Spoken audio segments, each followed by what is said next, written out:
Oke, kembali lagi dengan aku channel. Hari ini saya akan mereview salah satu alat yang saya beli di toko marketplace online Indonesia, tapi barang ini dikirim langsung dari China. Nah, alat ini saya beli dengan harga 1 juta rupiah. Kenapa saya beli alat ini? Saya di sini cukup tertarik dengan alat ini, yang mana alat ini akan membantu saya dalam bekerja sehari-hari. Nah, alat ini saya beli itu karena apa ya, ini kecil-kecil cabai rawit ya. Kenapa saya bilang kecil-kecil cabai rawit? Bentuknya kecil tapi tenaganya gede nih. Tenaga gede, tenaga apakah itu? Baik, kita cek. Nah, di sini saya sudah ada power supply DC switching dari merek One Pitek. Mana ya bacanya? One Pitek atau One Petek atau One Ketek lah, apa ya. Nah, di sini saya beli dengan model DPS 3010U, dimana outputnya adalah 30 volt, 0 volt sampai 30 volt dengan arus 0 sampai 10 ampere. Nah, ini yang saya bilang kecil-kecil cabai rawit. Ini bentuknya kecil, lebih kecil dari yang saya punya ini. Ini cuma 5 volt, 15 volt dan 3 ampere. Tapi yang ini 30 volt sampai 10 ampere. Input seperti biasa listrik 220. Ini langsung produksi dari China, made in China. Di sini nggak ada kemasannya, cukup kardus coklat gini ya, hemat biaya printing kali ya. Nah, di sini saya beli dengan harga 1.050.000 kalau nggak salah. Saya beli langsung karena waktu itu di marketplace Indonesia itu belum ada yang jual dengan tipe ini, dan untuk One Petek ini itu banyak tipenya guys. Ada yang 5 ampere, ada yang 6 ampere. Nanti kita cek satu persatu ya tipe-tipenya ya. Tapi di sini saya beli yang kayak, kalau nggak salah ini yang tertinggi ya, 30 volt 10 ampere. Nah, lanjut kita cek bagaimana modelnya, bentuknya, kualitasnya, dan hasilnya gimana ya. Oke, kita buka satu. Oke, oh di sini udah ada ini ya, strop kabel coy biasa. Nah, untuk yang ingin beli dari luar negeri ini saya pilih dengan kode EU ya, atau Eropa, maka akan dapat colokan 2 seperti ini. Jika tipe lain diadakan 3 kalau nggak salah ya, saya lupa tipe apa aja, tapi di sini saya beli EU ya untuk standar colokannya. Nggak ada lagi coy, ini cukup. Walah, cilik mentoh kampret. Penasaran?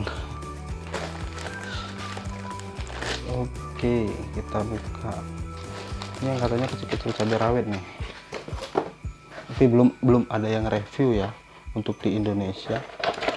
Oke, di sini ada One Petek, One Petek atau One Pitek, apa, buku panduannya, katalog. Ini bahasa apalah, tah kita lewatin. Saya mah jarang orangnya baca-baca buku panduan, soalnya paling ya mati alatnya.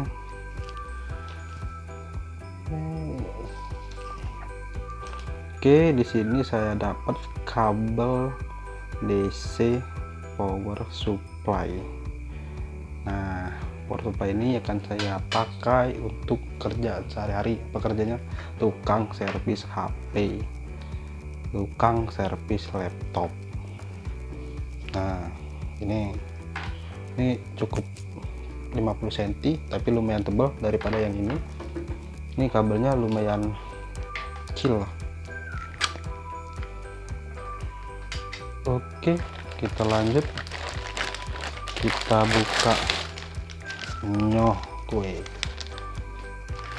One Petek DPS 3010U, 30 volt 10 ampere, cilik, nggak sebesar yang di foto ya. Kita bandingkan dengan yang ini, jauh coy. Ini aja lebarnya separuhnya ini nih, tuh. Ini cukup panjang. Di belakangnya ada kipas, ada soket supply-nya, tegangan supply.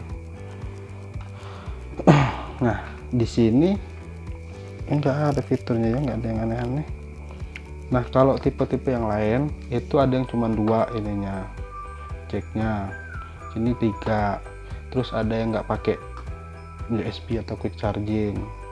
Nah, di sini ada untuk pengatur voltase, dan yang ini adalah untuk voltase yang 0,0 di belakangnya ya. Sama ini juga ampere course-nya, dan ini ampere fine-nya sama kayak gini ya, cuma 2. Di sini kabarnya ini adalah LED ya, 7 segmen, tapi bukan LED seperti LED ini cuma 7 segmen. Beda dengan yang ini analog, tapi di sini udah LED ya, 7 segmen.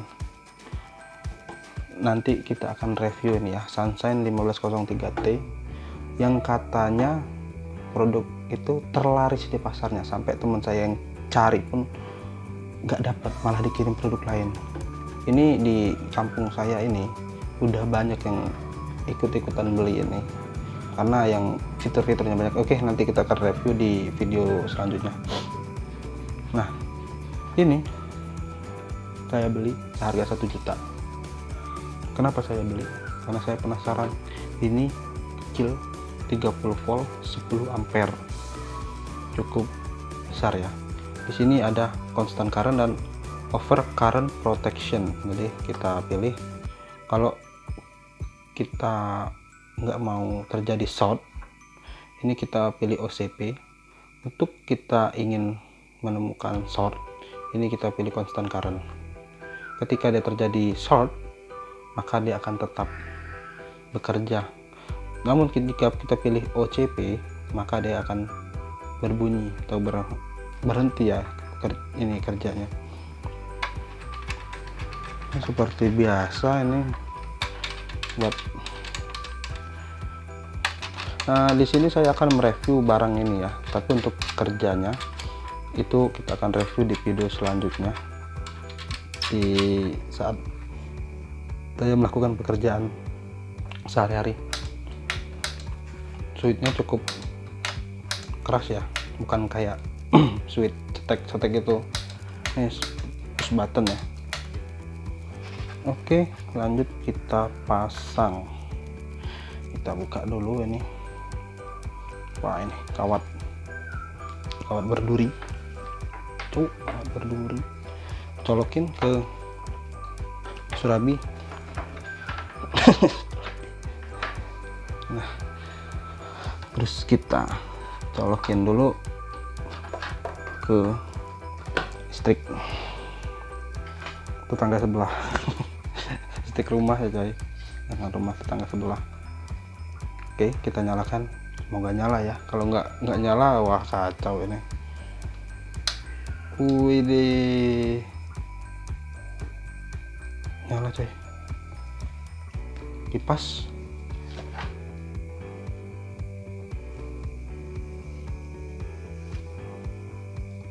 Di sini ada suara desir-desir, tapi kok kipasnya nggak nyala ya?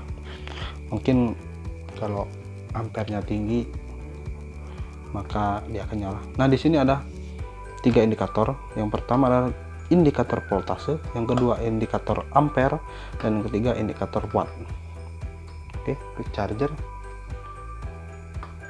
Nggak tahu secepat apa ini, apa ya, secepat geledek atau kilat lah.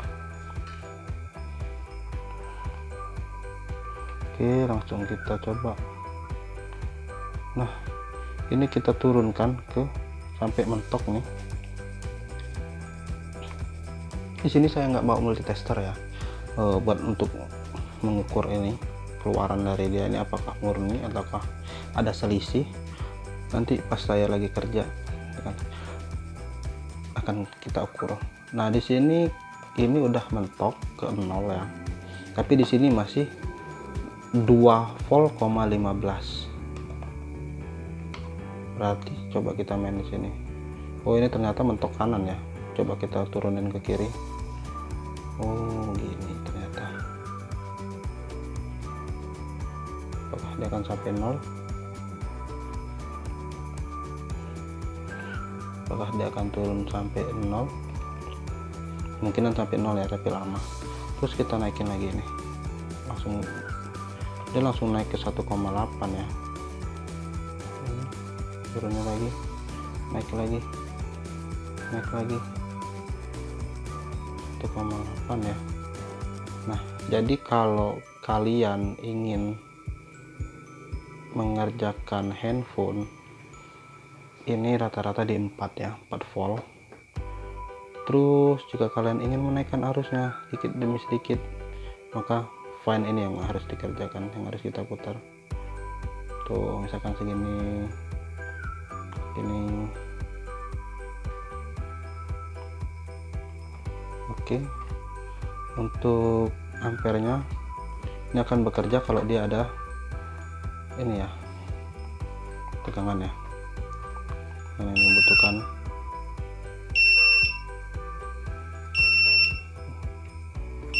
Ternyata ini OCP ya. Nah, ini adalah salah satu sensor bahwa kalau terjadi short. Kok ini bunyi ya, kita naikin dulu sedikit. Oke, berarti ini nggak bisa diturunin. Kalau kita constant current, pilih constant current,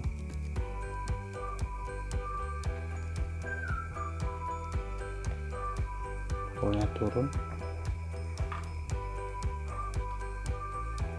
Ini aneh nih. Biasanya kan kalau yang ini bisa sampai 0 ya. Ini kalau di constant current dia nggak mau 0. Udah saya mentok kiri semua nih.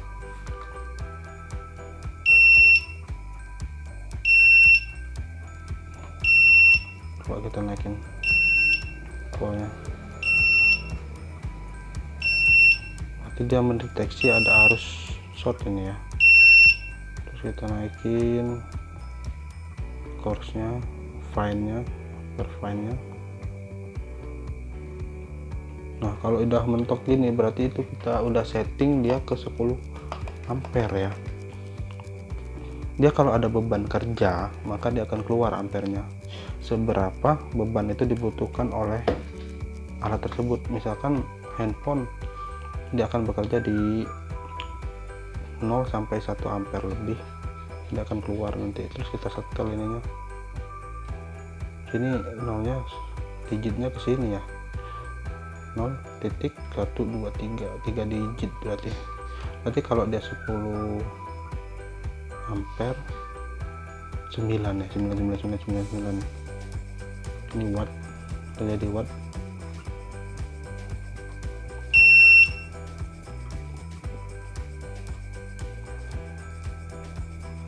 Oke, kita set ke 30. Tuh, kita balik lagi. Udah, nggak ada yang lain. Cukup menarik, cukup murah. Dengan harga 1 jutaan lo udah dapet DC power supply 30 volt 10 ampere. Nah, dibandingkan dengan yang ini harga 500 ribuan, 15 volt 3 ampere. Nanti kita akan review dari Sunshine 1503T yang katanya laris manis dengan fitur yang banyak. Fitur apa aja itu nanti kita upload videonya. Oke, cukup manis, cukup enteng, cukup modern ya. Kita bandingkan yang model-model analog, tapi tergantung dari si teknisinya masing-masing. Ada yang dia terbiasa dengan membaca analog, contoh multitester digital dan multitester analog. Ada yang terbiasa dengan digital dan ada yang terbiasa dengan analog, tergantung dari masing-masing. Nah, untuk power supply ini dengan harga 1 jutaan cukup worth it. Hanya saja kurangnya ini dimensinya cukup kecil ya. Mungkin nggak terlalu banyak fitur ya. Fiturnya cuman ya ini aja. Untuk kinerjanya akan kita coba di video selanjutnya. Oke, terima kasih. Assalamualaikum warahmatullahi wabarakatuh.